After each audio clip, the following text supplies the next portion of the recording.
What will work against you is when you're a hard worker. What will work against you is when you're a hard worker. What I mean by that is when you're a hard worker, they can count on you. They're going to give you more.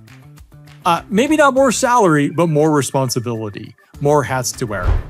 Welcome to episode number 186 of the Missional Marketing Podcast. Bart, Blair, and Jason Hamrock here with you today. Good day, Jason. Hey, Bart. How's it going today, my friend? I'm doing very well. For the sake of full disclosure, I have been on about 4 or 5 straight hours of Zoom calls before you and I got in here to record this. And you were just coming off of a little mini vacation. So words may come easily or words may not come easily. But hey, here we are once again, recording another podcast episode because we are committed to helping churches grow by leveraging digital marketing and effective communications. We spend a lot of time doing that all day, every day. And so for those of you who have joined us maybe here for the very first time, thanks for tuning in. We've been producing this podcast since the year of 2020, the year of our Lord 2020. We did really well in those first few years, releasing almost a podcast every single week. We've slowed down a little bit, but we are on the horse, and we're really excited to share a few things. Jason, if you're watching on our YouTube channel, Jason's going to hold something up for you and give you a little look at something. Yes, well, I've got one too. I'll hold mine up.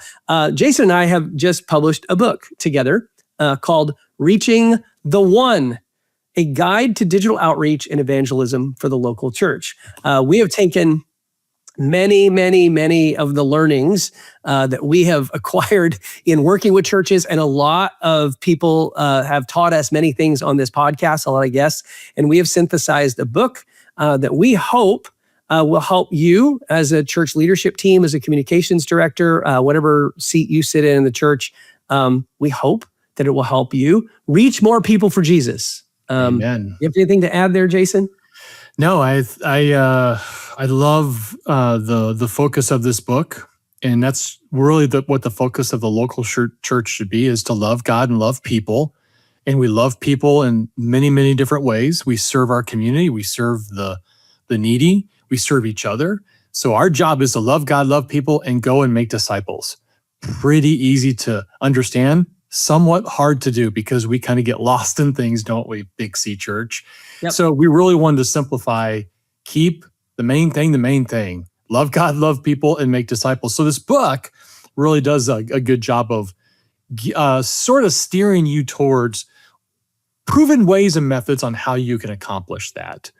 And no doubt if you follow what Bart and I talk about, you're going to be like, oh, I've heard them say that. Yep. Because it's all in the book. And get yourself a copy. Yeah, if you happen to have been to any of our live roadshow events with Jason and myself or our colleague Zach, a lot of the stuff that we do at the roadshows, as far as the outreach piece, is included in the book. For many of you, maybe you don't live anywhere near where you can attend a roadshow, pick up a copy of the book. It's available on Amazon. We'll link to it in the show notes of this episode. But hey, I'm going to give another caveat here. If you are planning to attend the Church Communications Conference in September, don't buy a book, because we're going to give you a copy of the book. And for those of you who have not yet made a commitment to attend the Church Communications Conference in September, well, here's one more reason why you should attend the conference. You can spend all the money you need to fly to Kansas City and spend a few days with us. We'll give you a copy of the book. We're really excited about this. We're excited about the conference. Jason, share a little bit more about the conference and what's happening in September. Oh, really pumped about it. We are going to be together in Kansas City at Abundant Life Church in Kansas City, September 23rd, 24th, 25th. So the early evening of September 23rd, all day on the 24th, and the morning of the 25th. So it gives you time to kind of fly in on a Wednesday, fly back out on a Friday. But I'll tell you, our time together is going to be really fruitful. I'm excited about our keynote speakers, but I'm also really excited about our breakouts this year. We've come up with a little different strategy. I've heard from you guys. So this is a result of getting feedback as we pivoted. The breakouts, there's going to be 6 breakouts, and we're going to break them out into the size of church that you are working in. And so all the colleagues around you in your breakout are going to be of similar size of your church. So that's one cool thing, because you want to rub shoulders with other people that are in the same seat that you are, with another different sized church. Like that's the people you want to build relationships with. Then the second part of that is we're tailoring all the content in the breakouts to your size of church. So we have heard many of you for different sizes want to go deeper into different topics. That's what we're going to do in the breakouts. So it's going to be really relevant to you on the size of the church you have. And I'm pumped about it. Abundant Life is a great church. It's in the Johnson County campus. They're a multi-campus church, and they have a great facility. We're pumped about it. And our keynote speakers, in addition to you, Mr. Hamrock, are Phil Cook and Sally Guillory, both of whom have been on our podcast. Sally only once, Phil, I don't know, 4 or 5 times. Phil's a good friend, and we're really excited about having both of them as keynote speakers. It's going to be a great time. And one of the biggest benefits about attending either a roadshow or the Church Communications Conference really is the connections that you will make with other people who are in the trenches of church communications. Our topic today on this episode is comms director burnout. There's a lot to be said about burnout in ministry. And I have my own burnout story. I was a worship pastor. I wasn't a comms director, but I had a season. I didn't realize at the time, this was back in the early to mid 2000s, people weren't talking about ministry burnout back then as much as they are today.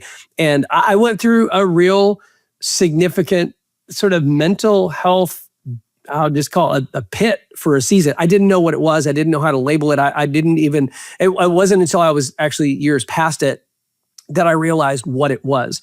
But in ministry, this is a common thing because we drive ourselves so hard.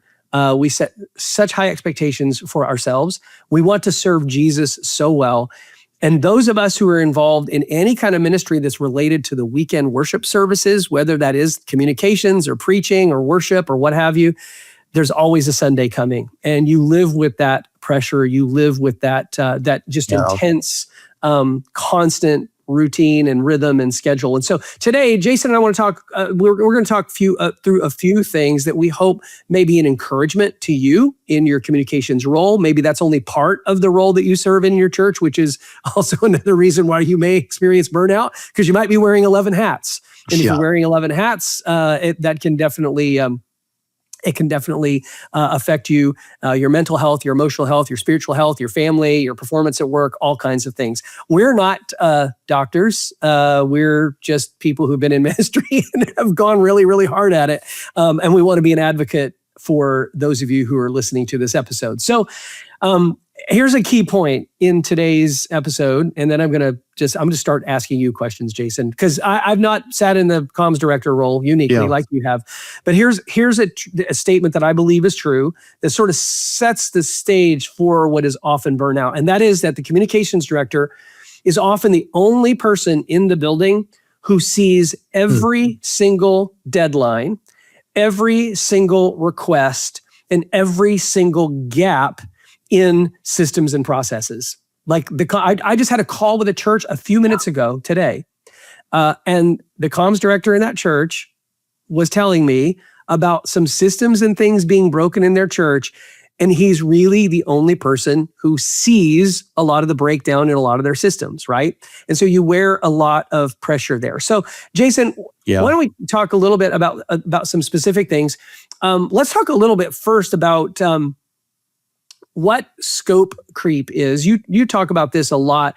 Scope creep, the volume of work, just that one more thing culture that happens in churches. We got one more thing, just one more thing. Speak to that a little bit. Well, I didn't really have burnout. I had fatigue. And it just, because this thing is it's cyclical, right? We do the same stuff kind of over and over and over again. And it changes, sermon series change, and an event will change, but it's the season after season after season. And you're absolutely right where I saw everything. I saw the highs and the lows, but I saw the gaps that we had. And I think one of the things that, listen, it doesn't matter if you're a comms team of 1 or you lead a comms team of 8 or 9 people. You're still vulnerable to this this problem where you see the holes in the systems. And I think the hardest part for a comms director, and it kind of depends on what level of leadership do you fall in. Are you at the top with the level of leaders, or are you down low and you serve an executive pastor who never lets you in the room where they're making big decisions, right? That matters. I'm always advocating for you to be at that table because you need to hear what all the leadership is saying about what's going on in and out of the church. But I think it's a good topic conversation because if you don't focus on making changes, you will burn out. Bart, I talk to so many comm directors where I feel like I'm a therapist and I'm helping them. I'm answering their questions or I'm giving them advice. And it always comes back to hard conversations that you need to have sometimes. Hard conversations. And I'll tell you, what will work against you is when you're a hard worker. What will work against you is when you're a hard worker. What I mean by that is when you're a hard worker, they can count on you. They're going to give you more. Maybe not more salary, but more responsibility, more hats to wear. I'm a victim of that. I always wanted to work hard. I wanted to prove myself. I wanted to win for the team. It was all about pointing people to Jesus and helping make him famous. And as I would do that, I found myself in more. We're doing more, and we're doing more, and my budgets are growing, and my staff is growing, and my responsibilities are growing. And I didn't manage that very well because, first of all, I didn't even. There was no blueprint. We were finding our way through it. And I found myself fatigued to the point where I'm like, I'm not healthy. And I've got a little sticky note on my monitor. Bart knows what I'm going to say. And it says, what you're not changing, you're choosing. What you're not changing, you're choosing. If you're choosing to stay burnt out, if you're choosing the systems you're in, that's on you. And so, I think there's a lot of a good that can come from this conversation because there's a lot of people right now listening going, yeah, I can identify with that. Let's expand on just one concept there, and that is the propensity for the bucket to be full and more to be put in the bucket, right? So you got an overflowing task list, more things that you can get done. Let's talk about setting boundaries or permission to say no, or permission to say, I can't make that a priority, right? I think that's one of the challenges for me. And I had somebody share this with me in ministry a long time ago, which was if I'm asked to do something that's really just filling my plate with more and more stuff, is to probably go back and ask the question about, just let's look at everything that I have on my plate right now.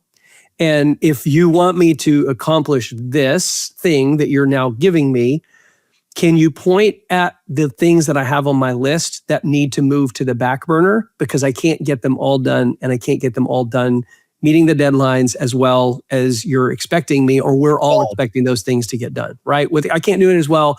The quality is going to suffer. So how would you, I mean, have you ever been in a situation like that where you're like, okay, I've got 8 hours in the day. I've got 10 hours worth of work. What am I going to give up? Saying yes to one thing is saying no to something else, right? It almost has to be. So how do you navigate those boundary conversations? Man, that's I love the English language. No is a complete sentence. That's hard, right? Because we have friends that we serve alongside our friends, and we just don't say no to them and walk away. But I do think at the Roadshow, I teach tiers. It's tiers. Not everything is equal. Not everything has the same value in our roles, right? If you get a ministry come and you go, I need this done, and you're going, how do I? Yeah, but my lead pastor's coming in here telling me they want this. What do I do? Well, you go to the lead. You have tiers. You focus. You figure that out. Who's at the top of the list to the bottom of the list? That's okay to do that. It doesn't mean they're not important. It just allows you to have priority on who you're serving first, second, third, fourth. Your question isn't, well, how big of an impact is this going to make? Or is this really needed? your question should be, okay, if I'm going to if I'm going to do this, and you guys think I should be doing this, hey boss, you want me to do this. I'm not going to question how much of the needle it moves. I'm going to question, how do I fit this in? Okay, because you've come down and said, hey, we really want you to do this, whatever project it is. And you kind of look at that and go, I just can't see how that's really relevant. Well, it could be really, really relevant. I mean, just on the top of my head, a lot of churches will have, they don't really know this, but they've got their top level givers are sometimes grouped into a certain category. And this was and I wanted to do things that were going to help our lead pastor reach and help our top level givers move along. Sometimes they're like legacy givers or whatever. Small percentage of the room, right? But huge impact when you're working with them. As an example of going, hey, I'm not here to question what it is you want me to do. I'm here to question, how am I going to get this all in with excellency? And so it is important to understand, first of all, the tiers, okay? But it's also second to understand, you're not here to say no to people, even though you want to say no to people, but you do want to give them a realistic expectation. And so we always joke around, right? We have the nifty knitters back in our, the nifty knitters are getting together and they're love on one another and they're knitting things. And you go, yeah, that's not a very big part of the room, but it's important. It's important to them. Just go ask them.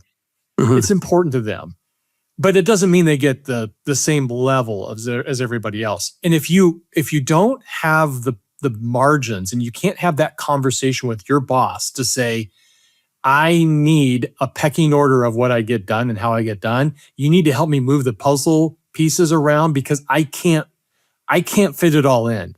That's not just being vulnerable. It's actually being wise. You are paid a fee, right? You're paid a salary that the people at the church give. And so you got to be a good steward of that. I don't think sometimes we think about that. You've got to be a good steward and look to your leadership to help you steward that well, because you do have gifts and talents, but just because you're the youngest person doesn't mean you're the social media expert. I don't know much about social media, right? You could just, if you're in your late 20s or 30s, you're the comm director, you're supposed to be the expert. Well, maybe you are, maybe you're not. So you need to have those conversations with your leadership to say, tell me how I'm going to move the pieces of the puzzle so this all fits together and I'm not burning out or getting fatigued. I need help. And those are just vulnerable conversations. Yeah, there's a couple of ways when you look at your workload, a couple of ways that I would probably try to evaluate things. And I think part of it is definitely related to the priorities of the senior leadership and the senior leadership team, right? So you definitely want to prioritize those things. And then secondly, it is sort of a prioritization of things that are going to give the greatest ROI in ministry movement, because not everything that you're spending your time on is equal. We have this conversation a lot. You bring up social media. Social media is important, but social media probably doesn't return on the investment to the degree to which a lot of churches might expect that it would. And so, we categorize the audiences that you're trying to reach. Your ring 1, your ring 2, your ring 3. Ring 1 are the people who are already part of your church. Ring 2 are people in your community who are actively looking for a church. Ring 3 are people who are in your community that are not actively looking for a church, but they're trying to solve a problem on the internet, and your church may have ministry connection points that could help them solve those problems. Where you're going to feel the most pressure most of the time is ring 1, right? Because the ring 2 and the ring 3 people don't complain to you on Tuesday or Thursday or, on one day of the week about not knowing what they're supposed to know when they're supposed to know it. Ring 1 does. And so, yes, there is going to end up almost always being a prioritization for ring 1, that internal communication, which is a big part of the reason that we wrote the book that we wrote, Reaching the One, because we want you to be able to equally prioritize the lost person who needs to be reached, while also balancing the internal communications that you have as a church, which keeps your church on track and healthier and accomplishing its mission.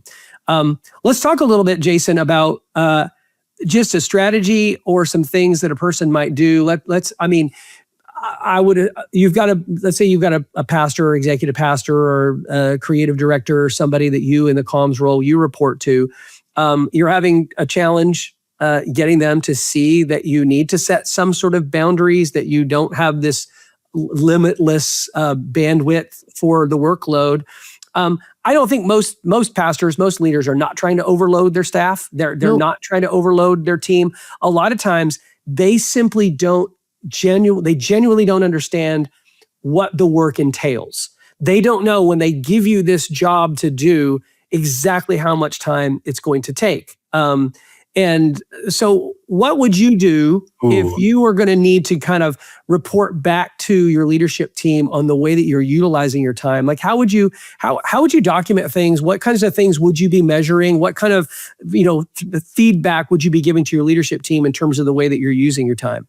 That's so good. Really, everybody needs to lean in and pay attention. Because when I got going, I wasn't documenting anything. We were just kind of doing the things and going along, and I had no legs to stand on when somebody said, "Well, why can't you fit it in?" Well, I don't know. I'm busy. What do you got? What are you working on? Well, I can name a few things, but holy cow, I couldn't name everything. So I got smart. Again, I'm not the sharpest tool in the shed, so I had to fail a lot, and I failed forward. So we started documenting everything, and at the kind of the peak of our team, which was the last 4 or 5 years of when I was on as a comm director, we had anywhere from 50 to 60 projects going on at any given time. We were a busy church. 50 to 60 projects every single week. And we would keep track of this on the spreadsheet. And we would keep track of every project, when it came in, when it got completed, and all the notes in between. And I've also asked my team to track their hours, including myself. Pain in the butt. But I wanted to get an idea of how much time is this taking, y'all? And that was so important for me, because I was able to tell my boss, here's the picture of what we're growing into. I need your help, either prioritizing, or I need you guys to work with the ministries that they can't just give everything to us expecting overnight sick. We are not 24/7, Kinkos that can get it in 24 hours. We can't do that. We need to have margin and bandwidth. And I couldn't do that until I proved to them, we got a lot going on. And by the way, I think that was also a good thing to look in the mirror to say, am I really working a solid 40 hours, right? Am I really being strategic with my time? Again, being a good steward, because I'm getting paid a wage. I don't just report to my boss, I report to our congregation in a sense, right? You're holding me responsible to do what I've been hired to do. So, start tracking your time. You find some kind of a time management tool. It's really easy these days. It's not hard. And I don't think it has to be to the minute, but it's like, today I worked on these 6 things, right? And I had these 3 meetings, and you just start to lock in on what it is you and your team does. And I think that'll help you a lot when you go to leadership going, help me. I need some help. I do not want you to walk in there going, I need help, without any kind of documentation to back up why you need help. I had to prove to my boss why I wanted specific budget increases for specific things that we wanted to do as a team. I didn't just walk into his office going, hey, can you bump up my thing by 25%? No, I had to paint the picture of why I want that much money and what I'm going to do with it and what I think the ROI is going to be on it. And so everything was documented. But guys, I did not do this from day one. I failed over and over again and finally figured out, I better get my act together. And I wish I had Claude. Oh my goodness. Oh my, you don't have it easy now. So there are all kinds of time recording, time keeping, project management tools. When I was doing more agency work, I used one called Harvest. I'm sure it's still out there. I think there's a free tier. You can add multiple projects into it. And then while you're working on those projects, you just set the timer. And when you're finished on that project, you stop. And you know exactly how much time you're tracking on it week after week, month after month. In the business world, there's a terminology that's used. It's cost of goods sold. The cost of goods sold is what does it actually cost the company to make, market, and deliver this particular product? Because based on what the cost of that product is, that's how much the company knows they need to mark it up in order to make money when they're selling it, right? In the church space, especially in creative, I would say we should have this thing called cost of project completed. So here's an example. Your church is going to do mailers, or let me break it down. Your church is going to you're going to run Facebook ads for your fall kickoff this fall. And you are responsible for the Facebook ads. And here's the conversation you're going to have is, what's my budget? And they're going to say, you have $1,000 spent on Facebook ads. And you're going to go, great, I've got $1,000. But that's not the true cost of the project completed, because you need to factor in your time in designing the ads, building and monitoring the ad campaigns, building the landing page on the website. And so you've got all these other components to complete this project. It's not just having $1,000 budget for the Facebook ads. It's $1,000 for the Facebook ads, plus all the creative and the management work that you're putting into it. So in the end, this $1,000, Facebook campaign is costing your church a lot more. If you're not tracking those things, then your executive pastor, your lead pastor, they really don't know, right? And so when you start working on multiple projects, I mean, I can't tell you how many times, Jason, we talk to churches that will build a website in-house. They're going to build a WordPress website or a Squarespace website, and they're going to do it in-house. They think it's cheap. And they think it's the cheaper route of doing it, but in reality, your salary that you're getting paid is costing your church, because every minute you spend working on building and designing and the creative and all the work on the website, the copywriting, pulling the images, optimizing videos, all the stuff that you're doing, now optimizing for AI, assuming you're doing that, because you got to be able to do that. That's all time spent on a website that can't be spent doing all the other things and meeting all the other deadlines and deliverables that you have. So you're just piling on. So I think, tracking time is huge. Knowing exactly how much it's going to take, how much time it's going to take you to finish certain projects and complete different things is really important as you start talking to your leadership team about what you're actually spending your time and your energies on.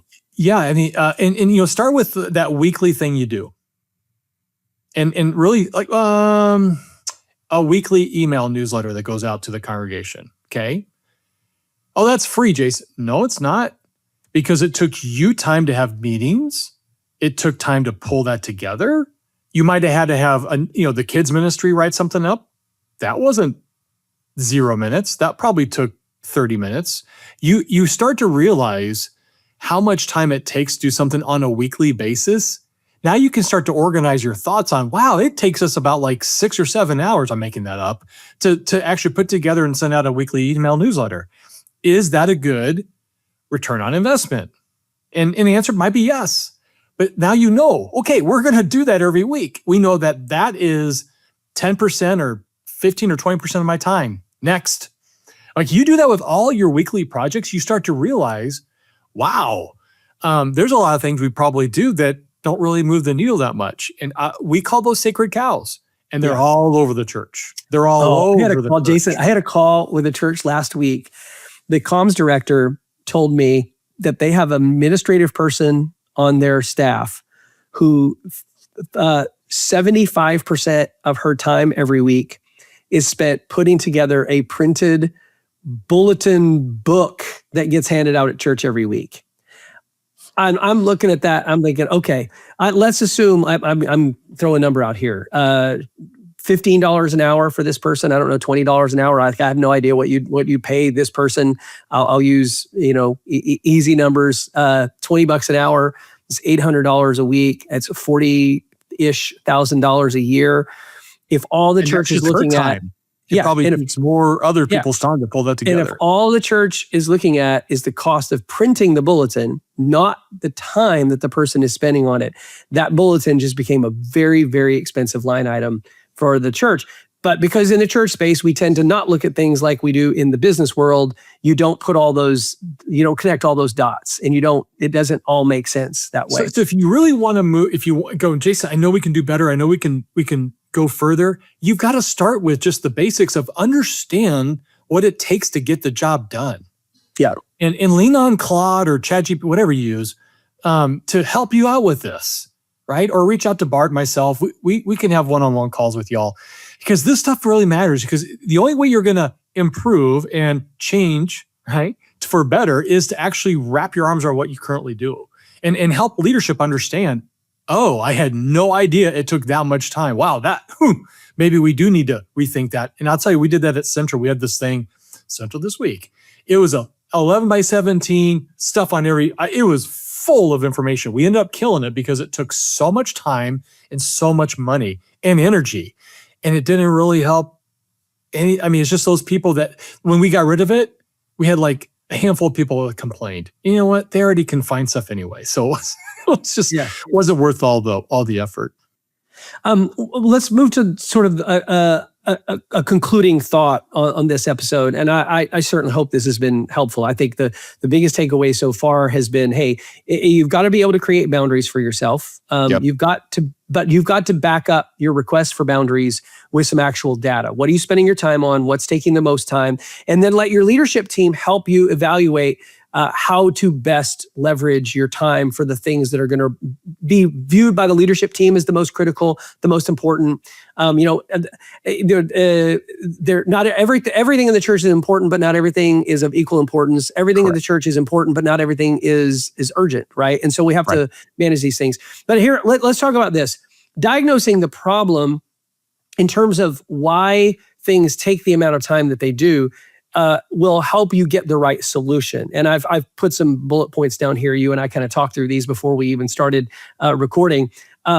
Sometimes the issues are systems problems. Yeah. You don't have the right system. You don't have the right request form. You don't have the right project management tool. You don't have a system in place that allows you to be efficient. I know you're really big on communication systems. Yeah. Any comments or thoughts on that, Jason? Well, yeah. Not only do you want to investigate what you're not changing, you're choosing, not only do you want to investigate the systems, the tools you're using, you also want to investigate the time that people are submitting things. And by the way, you don't want to champion that by yourself. Don't do that. Don't think that you can go in and sell everybody, hey, I've got a new system and this is what I want done.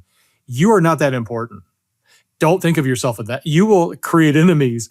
Instead, go to your boss and say, hey, boss, whoever that is, will you take a look at this? Will you speak into it? Will you get the whole leadership team, whatever size of church that is, and will you have those guys bless this? Speak into it, and then rubber stamp and bless it to tell the whole staff, hey, we got a new system here about communications, and Bart here is our comm director. He's asked us to help, so we've spoken into it. We are blessing it from now on. Here it is. Bart, you want to explain what the new system is? You want that. You want to have your leadership be the leaders to speak into it. It could be a system problem, right? Or it could be you have a good problem, but you're a good system, but nobody's following the rules. Now you got a bigger problem. You got to go get it blessed from the top down. Yep. Yeah. If systems are broken or you don't have a system at all, things are naturally going to take more time, and it's going to create way more pressure and way more anxiety for you to be able to deliver the things you need to deliver.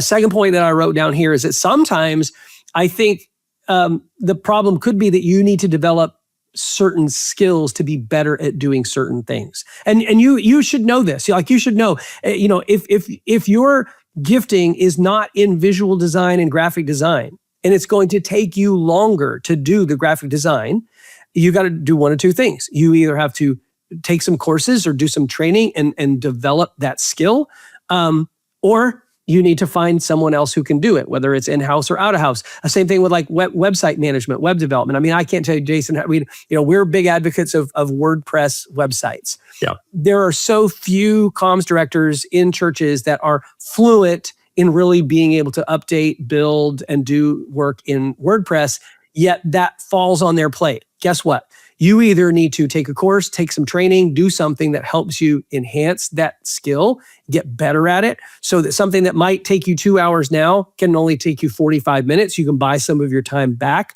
by doing some training, or you need to find somebody else who can do it for you, a volunteer, a part-time staff member, or an agency or somebody out of house, right? But skill set, I think, does make a big difference. It does. And it's okay to say, I don't know how to do this. Sometimes we mask that. We were the comm director. We should know this. Like, you were born as a comm director. Come on. And things change so much in our world. Thank goodness the Bible doesn't change, because that'd be a problem, right? But our world with technology, it changes regularly. So by the time you master something, it's changed. So now you got to spend your time keeping up with all the change. Right. So you really need to ask yourself, is this something that I could easily outsource, or is this something I have to own? I'm the comm director. There's only so many things that I can do versus outsourcing. So you got to ask yourself that, even though I have a passion to learn websites. Yeah, but there's only, you have to come to the meetings when it talks to the ministries, or you have to go to the leadership and explain what's going on, or you have to come up with that strategy for how we're going to promote Fall Fest. You can't outsource that, but you can outsource those things like web and maybe even social media or writing or whatever it might be. You can outsource that. So just know your boundaries, know what you want to do versus what you have to do. Yeah. Everybody that I know that's ever come into a church communications role, I shouldn't say everyone, but a high percentage, have come in because they have a unique skill that is used by a comms director. Maybe it's graphic design, or maybe it's copywriting, or maybe it's project management, or maybe it's creative. But they've got one lane in which they're super, super talented and super gifted. And then they get into the role and realize there's all these other pieces that they have to do. And maybe they can do them. Maybe they're a fast learner, or maybe not. But you have to really do a hard evaluation of, and this will go back to, you're tracking the work that you're doing. You can look at it and see, when it comes to things like copywriting, if you're not using AI, to do your copywriting now, it'll save you so much time, right? There's some great tools that can help you with that, like Church Copy. One of our friends, one of our partners, like a company called Church Copy, where you can get all of your copy written. That'll save you some time. It's not necessarily, I guess it's outsourcing to our artificial intelligence. Sermon short clips, right? Using AI tools like Sermon Shots or Opus Clip or something like that, rather than editing video clips manually. There are some things that you can, find AI to help you with. Another thing that I mentioned is, and we talked about this on this podcast a lot, is incorporating volunteers into your workflow. I think sometimes we think that the volunteers need to be creative, that they're photographers or graphic designers or web people or whatever. Sometimes you can just use highly administrative people on your team, especially if administration is not your gift. So if part of the problem could be that you just don't have a strong system and you don't have strong administrative gifts, you needed somebody on your team who's administrative, and maybe there's a volunteer that you could get for 2 or 4 hours a week that could help you manage projects and coordinate things and organize stuff and make phone calls or send emails or whatever that you might need help with.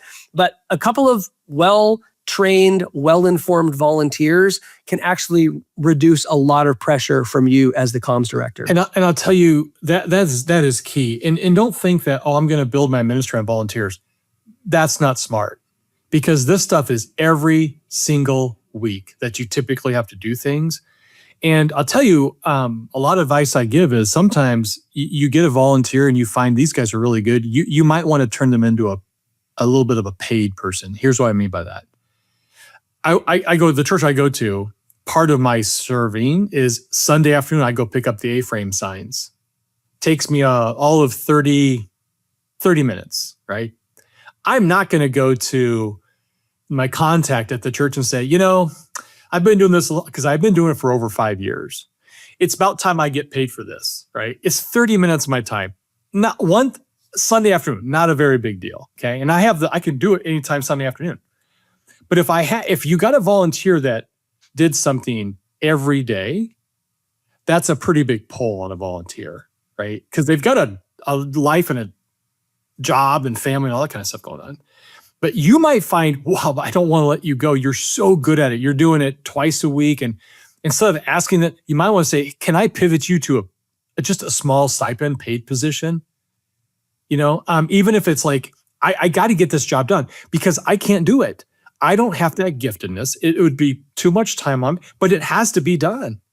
Then that might be a good candidate for somebody that turns in that very, very, very part-time position. And I've seen that play out over different churches that I've worked with. And that's worked out really well because you're wanting to honor that person and bless that person. But if you keep asking them to do so much, eventually they're gonna burn out. Yeah. But if they're paid, that might be a little bit of differently. So I be careful with that. But I also think it's one of those things where you find talented people, you want to hold on to them. And it's okay to move them to a higher level of engagement on your team. I don't know how Sun Valley would ever replace you as the A-frame guy. I just don't know how that would ever happen. It's never going to happen. I love my job.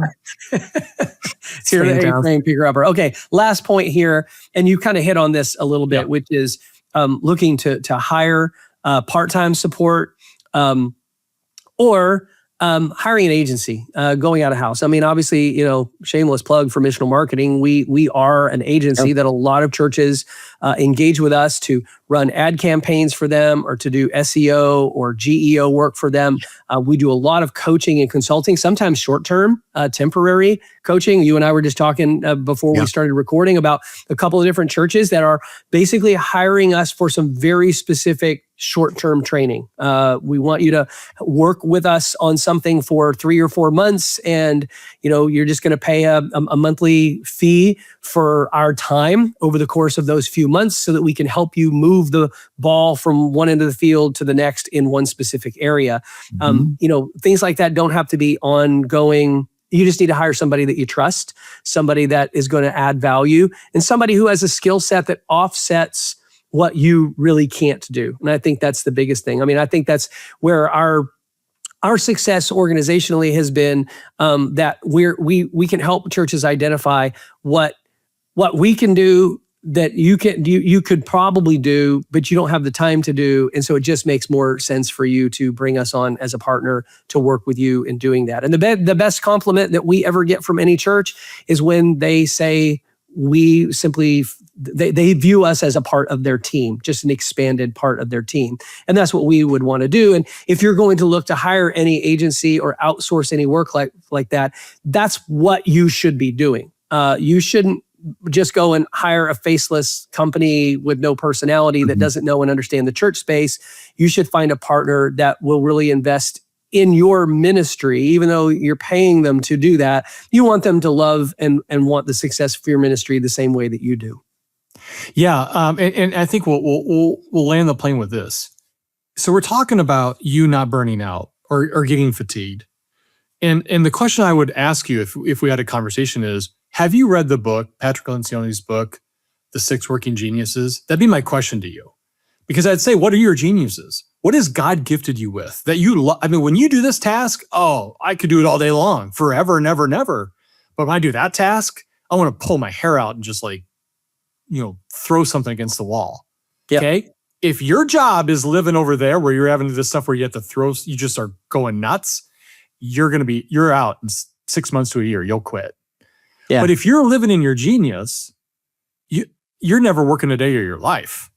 So my question is, what's your working genius? Go buy that book, The 6 Working Geniuses for Patrick Lencioni, and then take the little tests, like $25. Take the test so you can find out what your working genius is. That will speak a lot into who you are as a person and the gifting and the talents that God has given you, and how then you can measure that up against what you're doing in your day job and see if there's alignment there or not.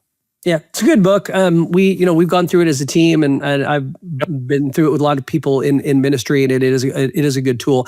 I personally, it's not the stuff that makes me want to pull my hair out. I don't have any hair anyway, but it's not the stuff that makes me. It's the stuff I avoid, right? It's you've got 10 things to do, And there's like number 4 or 5 on the list is outside of your working genius. It's a working frustration.